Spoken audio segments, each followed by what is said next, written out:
இங்கே ஒரு குட்டி பொண்ணு அவன் அண்ணனோட ஃப்ளைட்டில் போயிட்டு இருக்கும்போது எனக்கு ஜன்னல் வெளியே எட்டி பார்க்கணும் ஆசையாக இருக்குன்னு சொல்லிட்டு இப்போ ஜன்னல் ஓப்பன் பண்ணுறான். நான் தூங்கிட்டு இருக்கேன்ல, எதுக்காக இப்போ ஜன்னல் ஓப்பன் பண்ணுறேன்னு சொல்லிட்டு அந்த பொண்ணை திட்டி விட்டுறான்.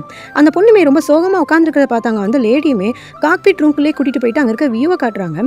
அந்த குட்டி பொண்ணு அந்த இடத்த ரொம்ப பிரமிப்பாக பார்த்துட்டு இருக்கும்போது இதை பார்க்குற பைலட்டுமே உனக்கு ஓட்டணும்னு ஆசையாக இருக்கான்னு சொல்லிட்டு லெஃப்ட் ரைட்டுன்னு சொல்லிட்டு அங்கே இருக்க ஒரு பட்டனை திருப்ப சொல்கிறாரு. அந்த பொண்ணுமே அதுக்கேற்ற மாதிரி இப்போ டேர்ன் பண்ணும்போது அந்த ஃப்ளைட் அதுக்கேற்ற மாதிரி மூவ் ஆகிறத பார்த்துட்டு ரொம்ப சந்தோஷப்படுறான். உங்கள் சீட்டில் நான் உட்காரலாமான்னு சொல்லிட்டு அவள் கேட்கும்போது நீ பைலட் ஆனால் கண்டிப்பாக இந்த சீட்டில் உட்காரலான்னு சொல்லிட்டு அனுப்பி வச்சிடறாரு. அதுலேருந்து அந்த பொண்ணுக்கு பைலட் ஆகணும்னு சொல்லிட்டு ஆசை வந்துடுது. இப்போ அவங்க அண்ணன் கிட்ட சொன்னா அவன் பாட்டுக்கு அந்த பொண்ணு கிண்டல் பண்ண ஆரம்பிச்சிடறான். கரெக்டாக அந்த இடத்துக்கு அவங்க அப்பா வந்துடுறாரு. இவனும் நக்கலா அவள் பைலட் ஆக போறாளா அப்படின்னு சொல்லிட்டு அவங்க அப்பாட்ட சொல்றான். அதுக்கு அவங்க அப்பா இவ பைலட் ஆகக்கூடாதா அப்படின்னு சொல்லிட்டு கேட்குறாரு. பொண்ணுங்களால எப்படி பைலட் ஆக முடியும்னு சொல்லிட்டு அந்த பொண்ணோட அண்ணனுமே கேட்கலாம். பசங்க ஓட்டினாலும் பிளைன் பறக்கும், அதே மாதிரி பொண்ணுங்க ஓட்டினாலும் பிளைன் பறக்கும்னு சொல்லிடுறாரு. ஆசைப்படுறதெல்லாம் தப்பு இல்லை, ஆனால் அது எல்லாத்துக்கும் முன்னாடி நம்ம ஒழுங்காக படிக்கணும்னு சொல்லிடுறாரு. அந்த பொண்ணுமே இப்போ 10th முடிச்சிடறா. பார்த்தா 10th இவ தான் ஃபர்ஸ்ட் ரேங்காக எடுத்திருப்பா. 94% எடுத்திருக்கா. பைலட் படிக்கிறதுக்கு 10th முடிச்சிருந்தா போதும், குவாலிஃபிகேஷன் இருக்கும். அதனால இவளுமே அவங்க அப்பா கிட்ட நான் பைலட் ஆக போறேன்றதை சொல்லலான்னு இருக்கேன்னு சொல்லிட்டு வீட்டுக்கு போனா இவ தான் ஸ்கூல் ஃபர்ஸ்ட் வந்திருக்கிறதுனால இப்போ வீட்டில் பார்ட்டி பண்ணிட்டு இருக்காங்க. எப்படியோ எல்லாருக்கும் முன்னாடி நான் பைலட் ஆக போறது அப்படின்றத அந்த பொண்ணு சொல்லிடுறா. இப்போ இவ அப்பாவுமே அந்த பொண்ணுக்கு சப்போர்ட் பண்றாரு. பார்த்தா குவாலிஃபிகேஷன் எல்லாம் மாறிடுச்சு, இப்போ டிகிரி முடிக்கணுன்றதை சொல்லிடுறாங்க. இதனால அந்த பொண்ணோட அம்மாவுக்குமே ரொம்ப சந்தோஷமாயிருது. நம்ம பொண்ணு டிகிரி படிக்க போறா, அதுக்குள்ள இந்த கனவெல்லாம் அவன் மறந்துடுவா அப்படின்னு சொல்லிட்டு நினைக்கிறாங்க. இப்போ காலேஜ் எல்லாம் நல்லபடியாக முடிச்சுட்டு பைலட் ஆகலான்னு சொல்லிட்டு விசாரிச்சு பார்த்தா அதுக்கு 10 லட்சம் செலவாகும்னு சொல்றாங்க. அவ்வளவு காசு நம்ம அப்பாவால ரெடி பண்ண முடியாதுன்னு தெரிஞ்ச அந்த பொண்ணுமே பைலட் ஆகிற கனவு அவ்வளோதான் அப்படின்னு சொல்லிட்டு யோசிச்சுட்டு இருக்கா. அப்பதான் அந்த பொண்ணோட அப்பாவுமே ஒரு நியூஸ் பேப்பர் எடுத்துட்டு வந்து காட்டுறாங்க. பார்த்தா ஏர்ஃபோர்ஸில் பொண்ணுங்களை செலக்ட் பண்ண போகிறதா ஒரு அட்வர்டைஸ்மெண்ட் கொடுத்துருக்காங்க. அதை பார்க்குற அந்த பொண்ணுமே அந்த செலெக்ஷனுக்காக போகிறான்.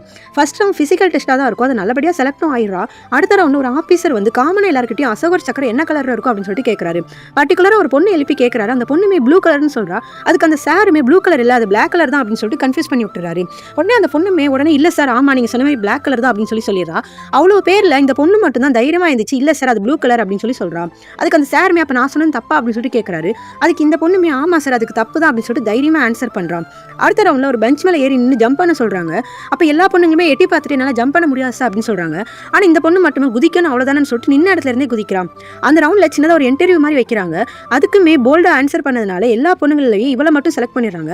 கடைசியாக ஒரு மெடிக்கல் டெஸ்ட்டில் ஹெல்த், வெயிட், பிபி அப்படின்னு சொல்லிட்டு எல்லாத்தையுமே செக் பண்ணி பார்த்துட்டு அந்த ஆஃபீஸர் இந்த பொண்ணை கூப்பிட்டு நீ 7 கிலோ வெயிட் அதிகமாக இருக்க, 1 சென்டிமீட்டர் ஹைட் கம்மியாக இருக்க, அதனால உன்னை செலக்ட் பண்ண முடியாதுன்னு சொல்லிட்டு அந்த இடத்த விட்டு அனுப்பிடுறாங்க.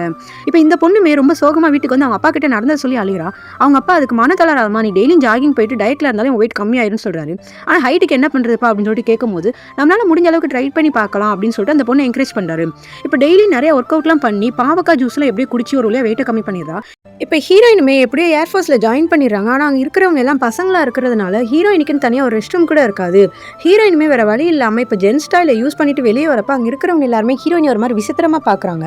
அங்கே இருக்கிற ஒரு ஹையர் ஆஃபீஸருமே ஹீரோயினை எப்பவுமே மட்டம் தட்டியே பேசிகிட்டு இருக்காரு. ஹீரோயின் மட்டும் தான் அங்கே பொண்ணுன்றனால அங்கே இருக்கிற யாருமே இப்போ ஹீரோயினி கூட மிங்கிளாகவே மாட்டிக்கிறாங்க.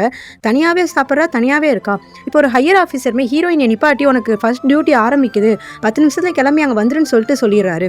இப்போ ஹீரோயின்மே ட்ரெஸ் மாற்றலான்னு சொல்லிட்டு பார்த்தா ஹீரோயினுக்கு தனியாக ஒரு இடமே இருக்காது. இப்போ அங்கே இங்கேன்னு தேடி பார்த்துட்டு அவளோட ரெஸ்ட் ரூமுக்கு போய் மாற்றிட்டு வரதுக்குள்ள அவங்க எல்லாமே கிளம்பிடுறாங்க. ஏன் லேட்டாக வந்தேன்னு சொல்லிட்டு அங்கே கமாண்டருமே திட்டிகிட்டு இருக்காரு.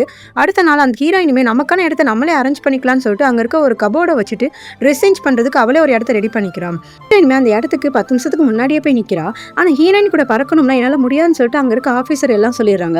இதனால அங்கே உள்ள கமாண்டருமே ஹீரோயினி கிட்ட இந்த மாதிரி கேப்டனுக்கு உடம்பு சரியில்லை, கேப்டனோட ஒய்ஃபுக்கு உடம்பு சரியில்லைன்னு சொல்லிட்டு ஒவ்வொரு நாளும் ஏதோ ஒரு ரீசன் சொல்லிட்டு அந்த பொண்ணு பறக்க விடாமே பண்ணிடுறாங்க. இப்போ டாப் பெர்ஃபார்மன்ஸில் சேகரன்றவன் தான் 120 மணி நேரம் பறந்துருக்கான்னு சொல்லிட்டு சொல்கிறாங்க. இருக்கிறதுலே ஹீரோயின் தான் லாஸ்ட்டாக வெறும் 11 மணி நேரம் தான் பறந்துருக்கான்னு சொல்லிடுறாங்க. இதை கேட்குறாங்க உள்ள ஹையர் ஆஃபீஸருமே இதுக்கப்புறம் இந்த ஏர்ஃபோர்ஸில் இருக்கணுமா வேணாமான்றதை நான் முடிவு பண்ணுறேன்னு சொல்லிட்டு ஹீரோயினை கூட்டிகிட்டு போகிறாரு. ஏர்ஃபோர்ஸில் ஒரு மோசமான ஆஃபீஸர் யாருமே இருக்கக்கூடாதுன்னு சொல்லிட்டு சொல்கிறாரு. நான் ஒன்றும் அந்த அளவுக்கு மோசம் இல்லைன்னு ஹீரோயினுமே சொல்கிறா. அப்படி கேட்குற அவருமே அப்படியா அப்படின்னு சொல்லிட்டு இன்ஜின் எல்லாத்தையுமே ஷட் டவுன் பண்ணிவிட்டு இப்போ அந்த பொண்ணை மட்டும் எல்லாத்தையும் ஹேண்டில் பண்ண சொல்கிறாரு. அங்கே ஒரு லேக் மாதிரி இருக்கிற ஒரு இடத்துல குட்டியாக ஒரு ஸ்பேஸ் ஒன்று இருக்கும், அங்கே போய் லேண்ட் பண்ண சொல்கிறாரு. ஹீரோயினுமே இப்போ பெர்ஃபெக்டாக அந்த இடத்துல போய் லேண்ட் பண்ணிடுறா. இதை பார்க்குற அவருமே ஹீரோயினை பாராட்டிட்டு நாளிலேருந்து நீ ஏன் கூட ட்ரைனிங் வந்து சேர்ந்துக்கோ அப்படின்னு சொல்லிடுறாரு. அதுக்கப்புறம் அந்த ஆஃபீஸர் ஹீரோயினுக்கு நல்லாவே ட்ரைனிங்குமே கொடுக்குறாரு. கொஞ்ச நாளைக்கு அப்புறம் யார் இதில் டாப்பில் இருக்கான்னு சொல்லிட்டு ரிசல்ட் வருது. பார்த்தா ஹீரோயின் தான் அதில் டாப்பராக இருப்பா. அதனால அந்த பொண்ணுக்கு டபுள் ப்ரொமோஷனும் தராங்க. ஆனால் இது பிடிக்காத அந்த கமாண்டருமே ஹீரோயின் எப்போ பார்த்தாலும் மட்டன் தட்டியே பேசிகிட்டு இருக்காரு.